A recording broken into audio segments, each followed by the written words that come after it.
getting a new tire for my bike for this next episode.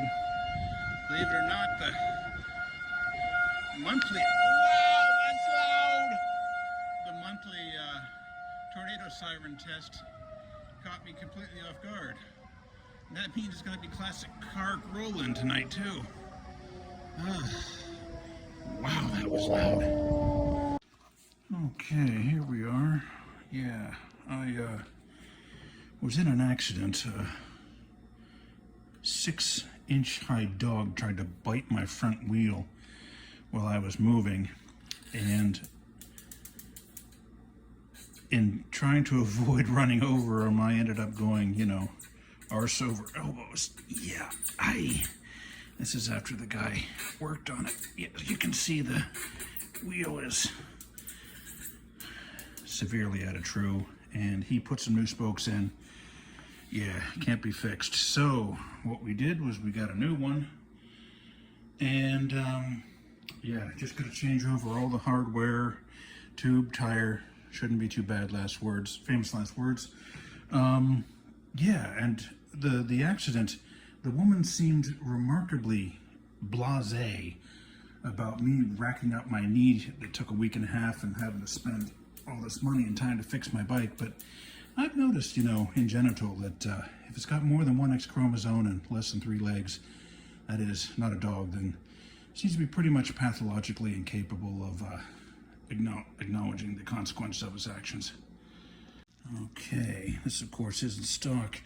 Lever side, opposite gear side. Remember that. Okay, here's the fun part, letting the air out. I said letting the air out.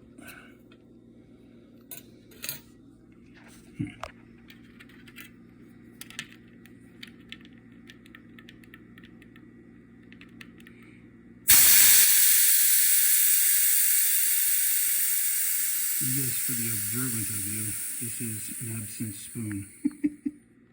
Just grab the first thing available.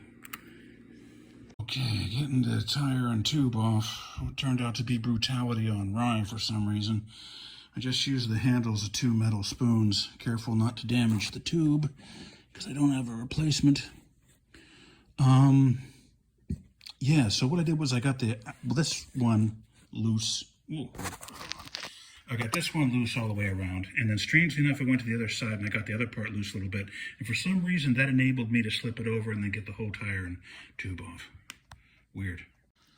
Okay, the plot thickens here. I took out the main spindle. It was a 11/16 and 5/8 line wrench. Worked pretty well. And I got access to this. I believe this is what has to turn. See, it'll loosen, but it won't, and it'll tighten on, but only turn one way. So I need to get a grip on this somehow and turn this off. Ooh, that looks like a bearing. Might have ruined something. Okay, we're getting there. Okay, I'm giving up for this for now. I'm going to the classic car roll-in. May have to get a special tool for this. We'll see.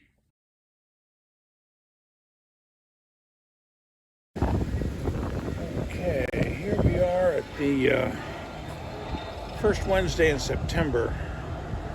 I'll just call it the classic car roll-in. This is a Chevy 2. Can you imagine? 327, just like Christine. Oh, before I forget, and that'll be soon, Herr Cougar was thrown out of here, literally, by some old guy. Said that only cars of $40,000 in book value should be allowed in here. Yeah, talk with the owner's wife. They're pissed.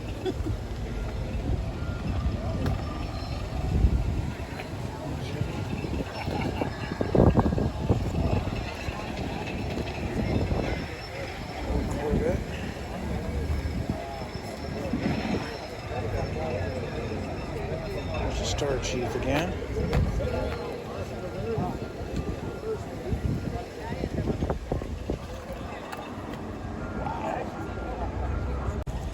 Really old Dodge.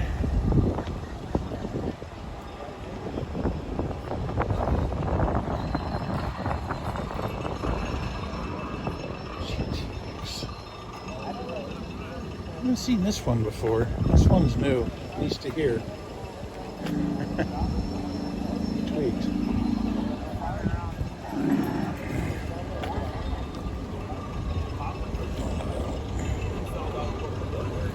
Galaxy 500 with a 460.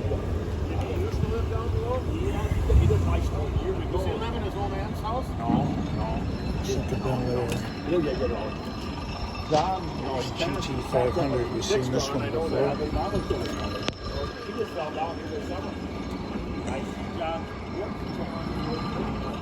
This might be a Bel Air too. Wow. I'm not sure what this is. Oh, a Chevelle. 427 Chevelle. Here's an old Tang 289.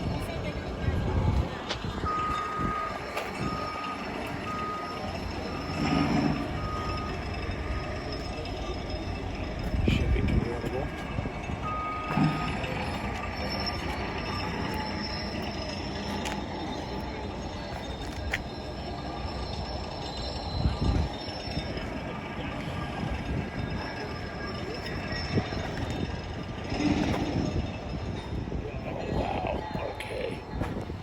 This is an ancient V8 Ford. So I imagine this would be a panhead. Guys, I don't know what year this is. Yeah, this thing's venerable.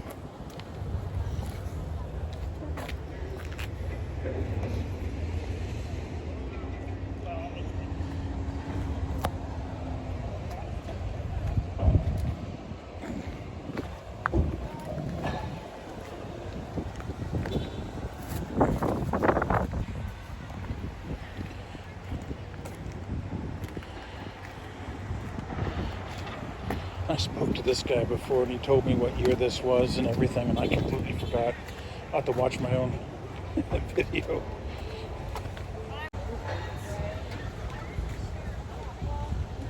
Turned on the camera at the right time. Just missed an F-bomb. Not mine. Okay, Chevelle. All got out of the fuzzy dice. That's an extra 15 horsepower minimum.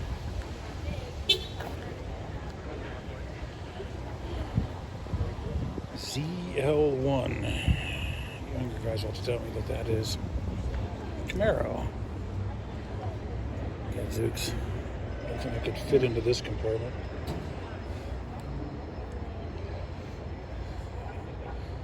Okay, last one.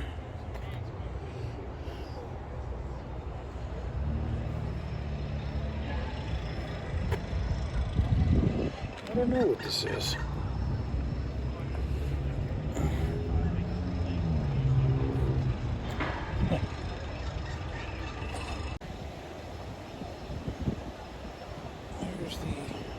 Ton of power plant from another angle from the last one of these I did.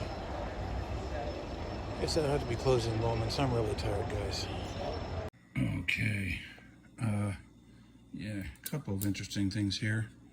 Notice this is broken. Oh, yeah, this is weird. Looks like I need a special tool to go any further. I tried a couple of things. I've been looking at this since I was in 10th grade, having no idea what it was. It almost fits. I think it's for taking out these sort of collet sprockets, but it's just the wrong size. How weird is that? Okay, yeah, I'm gonna have to go to the bike store and buy a new tool. Okay, big shout out here to Straight River Sports. They tried to straighten the original wheel, fix the spokes, no go. Then they got this new wheel for me ordered. And now for minimum shop rate, with a walk-in, they got this thing off. With a special tool, they made it look easy. And this has been on there, I think, since the factory, and I got this bike like something like 25 years ago. And it was used and arguably old then, so yeah, it was on there. Okay, so get this cleaned up, thread it on, get on new tube, tire. Should be almost done. Famous last words. Okay, the way I do this is I get one edge of the tire over the rim, then I get in the tube, then I make sure the tube's in, and then I put this other edge of the tire here underneath. you got to be ridiculously careful in setting the beads on these things, otherwise they blow up the tube quite spectacularly. I remember my wolf hybrid startled, jumping over the entire couch in one go. Funny, but she didn't appreciate it. Okay, guys, yeah. Gotta be ridiculously careful about setting the bead on these because, like I said, the tube will explode. Yeah, give it like one pump, and then I found that if you take it the whole way around and just scrunch it, you can actually feel the bead sitting in place. Something I just discovered now. Looks good so far. Famous last words. Okay, just a few thunks.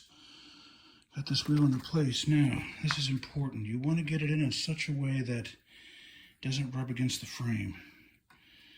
And it's rubbing against the frame right now. I don't know if you can see that.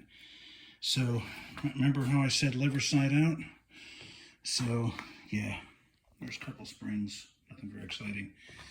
Okay, so, got to adjust that for that I need 2 hands. And I think we might be ready for a test drive, which kind of blows my mind. Okay, this just keeps getting more interesting. This wheel didn't fit properly. There was too much space. Needed a washer. Didn't have a washer, so I put on that rubber grommet. I bought a couple of those for a different purpose just recently. Lord works to the good of those called according to his good purpose, because I certainly couldn't say I planned that. Okay, so there we go. Seems good. Clearance, inflated. Time for a test drive. Wish me luck, wish me survival. Well, bike runs like a dream. Success. Kapla. Anyway, I think some of you might be wondering why I'm putting, so much money and effort into keeping this bike going. I just can't express the freedom that I have with this. I mean, while I was doing these repairs, my dad called me up. They were having a yard sale at his place, and I could have got a brand new one, much nicer, and hardly ridden at all, for just about 1/3 of the cost of parts and repairs to get this one going again. But just didn't seem the same. I've driven this thing over 5,000 miles, probably over 6,500 miles, over I think 5 states. It's hard to even keep track. So hard to express what this one means to me. So yeah, I guess that's going to be it. I think if everything goes as planned, we're going to merge this one with the episode of the car show where Herr Cougar got kicked out of a car show. Oh yeah, that's hilarious. Anyway, okay, I guess that's going to be it. Keep treating the ditches, everyone.